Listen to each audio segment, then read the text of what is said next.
Greetings and welcome to one of our very last Modathon Showcase videos for the winning mod to Morrowind May Modathon Month, our annual modding competition held each year to celebrate Morrowind's anniversary.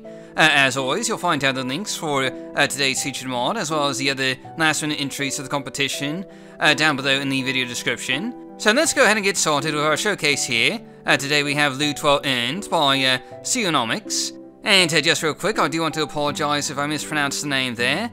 I'm not always the best with pronunciations, as you guys probably well know by now. And this is quite simply a loot overhaul mod for the ancestral tombs of Morrowind, changing or rather adding on to the loot that you can find in urns specifically. You may recall that in vanilla Morrowind you could only ever find bonemeal in the dozens of urns in each tomb, and as a result most of Morrowind's ancestral tombs are pretty bare bones when it comes to loot.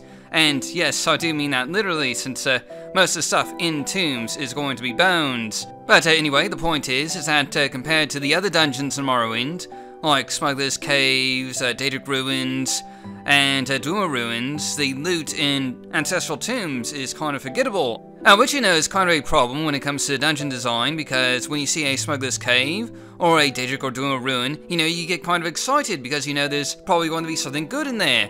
And that's just not the case usually with ancestral tombs, with a few rare exceptions. They're usually kind of, you know, just boring. You won't find a whole lot of exciting loot in them. But now with this mod, you can actually find things like trinkets, magical scrolls, daggers, gold, and other, you know, small items and urns, a few of which are actually new enchanted items added as a part of this mod.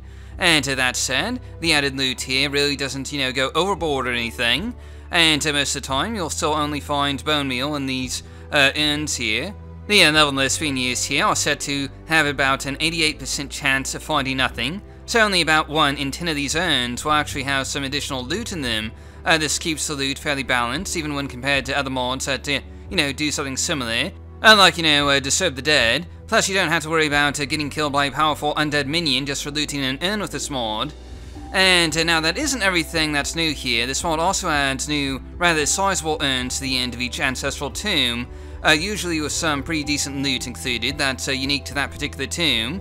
Some of these are named artifacts belonging to the family's tomb, while some of the other loot ranges from things like special magical scrolls, or just some moderately expensive if illegal drugs that for some reason were buried with this poor fellow.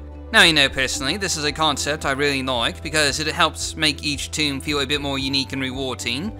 A lot of tombs in vanilla Morrowind kind of had that forgettable nature about them, because, well, you tend to forget dungeons where you don't find anything interesting. Now there's a little something special on each one, and you'll look forward to raiding the next tomb despite the protests of the natives, because you never know what you're going to find. And anyway, that's pretty much it for this showcase. I know it's a bit on the short side again, but that's to be expected. And we have one more Modathon Showcase video to go before we announce the winners of the Morrowind May Modathon Month competition. So stay tuned for that, and anyway, thanks for watching, and I'll see you all next time.